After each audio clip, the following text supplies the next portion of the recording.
কর্জ, অল্প কিছু পয়সা কর্জ নেওয়ার পর যেদিন দেওয়ার তারিখ ওই তারিখ মতোই টাকাটা দিয়ে দিছে। হঠাৎ একদিন আল্লাহর নবীর সাথে ওই ইহুদির সাথে রাস্তার মধ্যে মুলাকাত হয়ে গেল। আমার বন্ধুগণ, ইহুদি ডাক দিয়া বলেন, মুহাম্মদ সাল্লাল্লাহু আলাইহি সাল্লাম, আমার কাছ থেকে তুমি পয়সা কর্জ নিয়েছিলা, পয়সাটা দাও।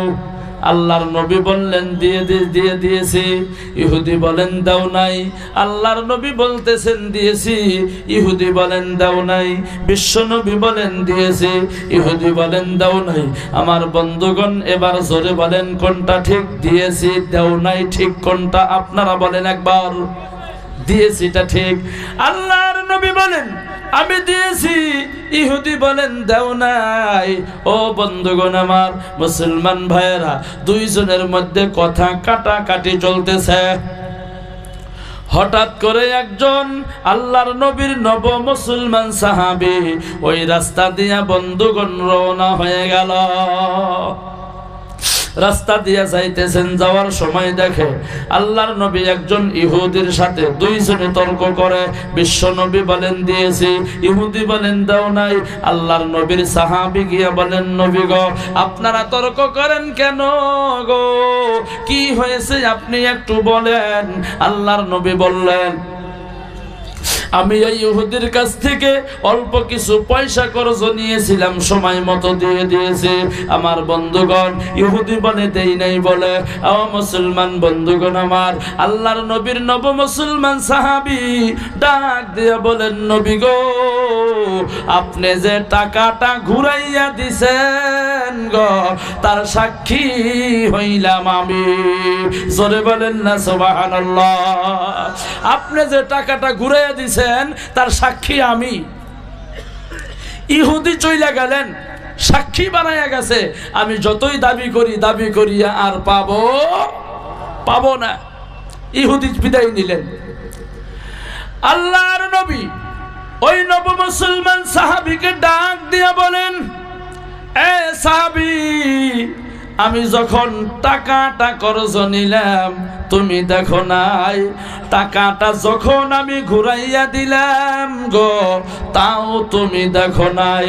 তুমি কেমন করিয়া সাক্ষী হইয়া গেলা? ও বন্ধুগণ আমার, মুসলমান ভাইয়েরা, আল্লাহর বান্দা নবীর উম্মতেরা গো, আল্লাহর নবীর নব মুসলমান সাহাবী বলেন যে, হুজুর গো, আপনি বলেছেন জান্নাত আছে, আমি কিন্তু দেখি নাই। আপনার কথায় আমি বিশ্বাস করেছি। আপনি বলেছেন জাহান্নাম আছে, আমি কিন্তু দেখি নাই। আপনার কথায় আমি বিশ্বাস করেছি। আপনি বলেছেন আল্লাহ আছে, আমি দেখি নাই। আপনার কথায় আমি বিশ্বাস করেছি। আপনি বলেছেন আপনি নবী, আমি কিন্তু জানি না। আপনার কথায় আমি বিশ্বাস করেছি। ও নবী গো, আমি এত বড় বড় কথা যদি বিশ্বাস করতে পারলাম, আর সামান্য কয়টা টাকা আপনি ঘুরাইয়া দিছেন, এই কথা কি আমি বিশ্বাস করতে পারবো না? জোরে বলেন সুবহানাল্লাহ। ও বন্ধুগণ আমার, মুসলমান ভাইয়েরা, আল্লাহর বান্দা নবীর উম্মতেরা গো, ইহুদি ওইখান থেকে বন্ধুগণ চলে গেল। কারণ ইহুদি ভালো করে জানে, সাক্ষী বাড়াইছে, দাবি করে কাম নাই। এ বন্ধুগণ আমার, ইহুদি হয়তো মনে মনে ভেবেছিলেন, মুহাম্মদ সাদা সিধা মানুষ, দাবি যদি করি কি জানি টাকাটা দিতে পারে, আমি ওই টাকা দিয়া 2-4 দিন ভালো মন্দ খাইতে পারবো, ধনী হইতে পারবো। এ বন্ধুগণ আমার, ইহুদি কিন্তু এই কথা জানে না, ধনী বানানের মালিক হইলেন আমার আল্লাহ। জোরে বলেন ঠিক কিনা? ধনী বানানের মালিক কে ভাই? গরিব বানানের মালিক কে? আল্লাহ। আল্লাহ ধনীকে গরিব বানাইতে পারে, আবার গরিবকে আমার আল্লাহ ধনী বানাইতে পারে। জোরে বলেন ঠিক কি নয়? ও বন্ধুগণ আমার, মুসলমান ভাইয়েরা, কবি বলেন, নদীর পার ভাঙ্গে ও পার গরে, এই তো নদী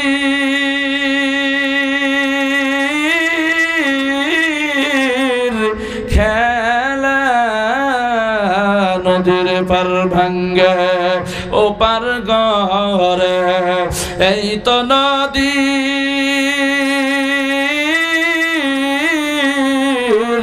খেলা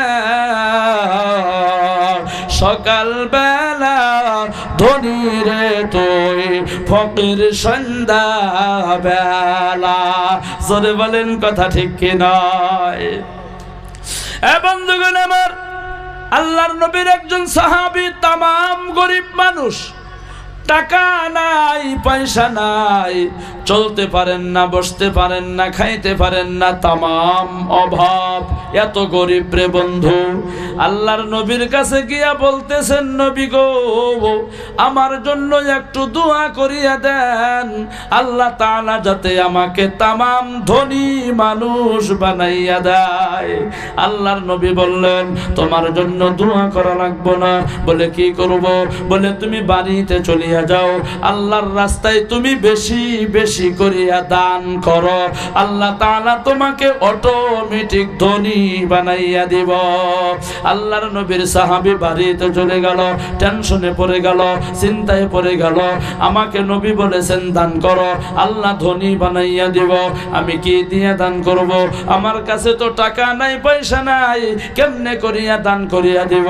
কি করব? উপায় নাই। আল্লাহর নবী বলছেন করতেই হবে।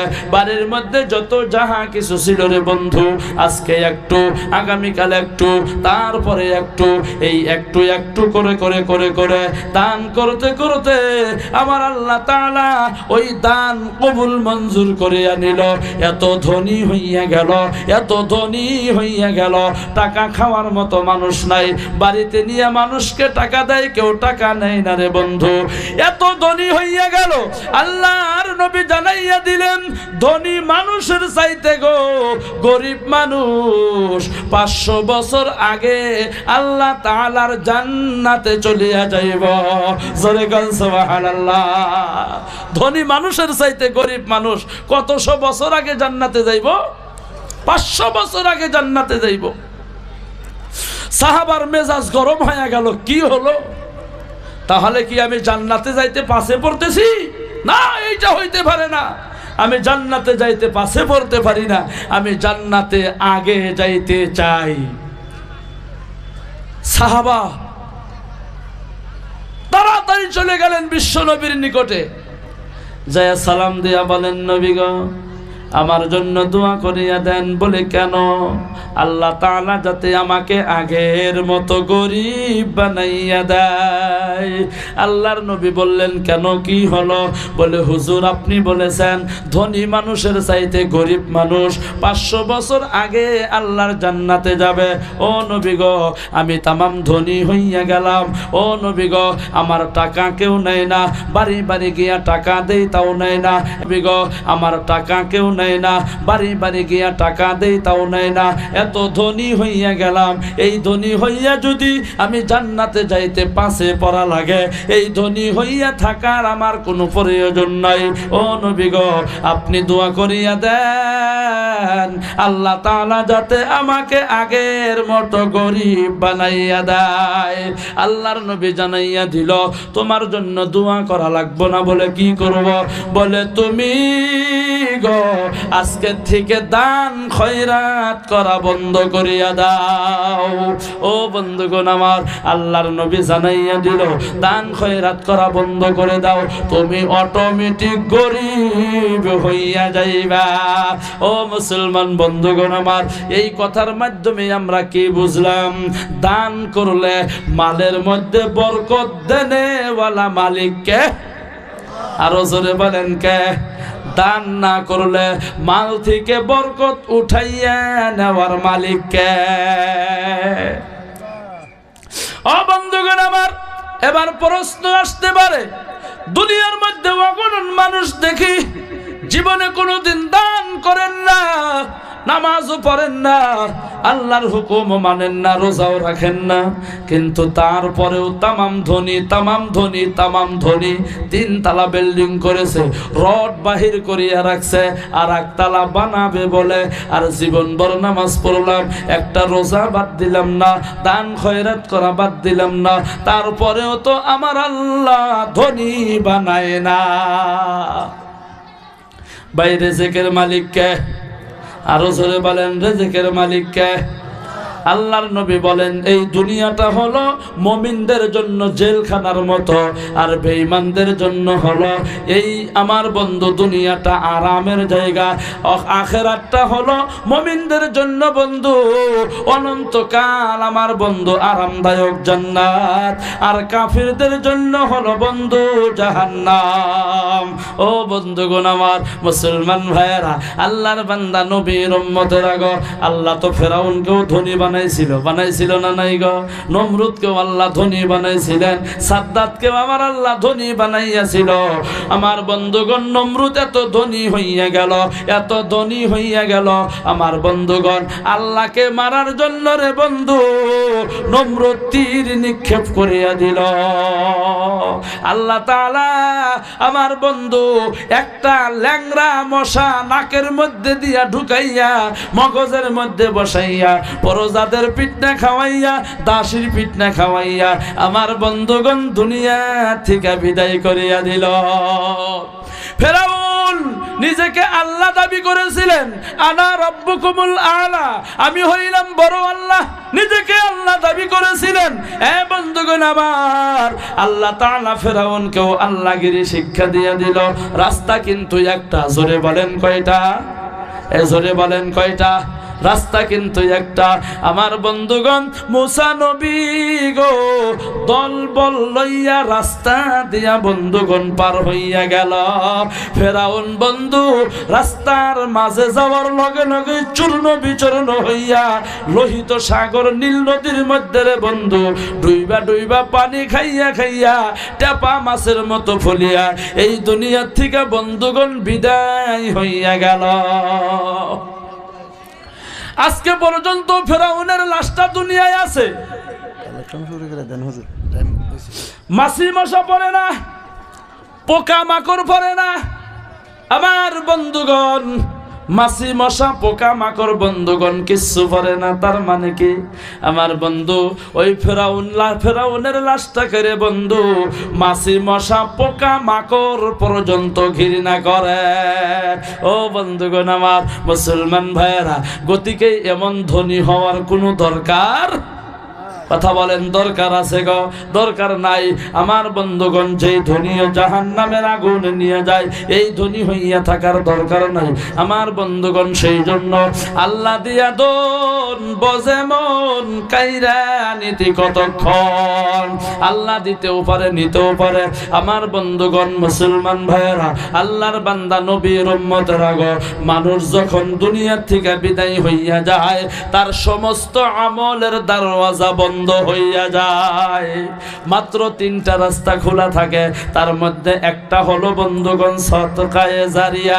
আমার বন্ধুগণ, আজকে যে মাদ্রাসায় আপনারা ধর্মসভা দিয়েছেন, আল্লাহর নবী বলেন সদকা করলে বালা মুসিবত দূর হয়, আল্লাহ হায়াত বৃদ্ধি করিয়া দেয়।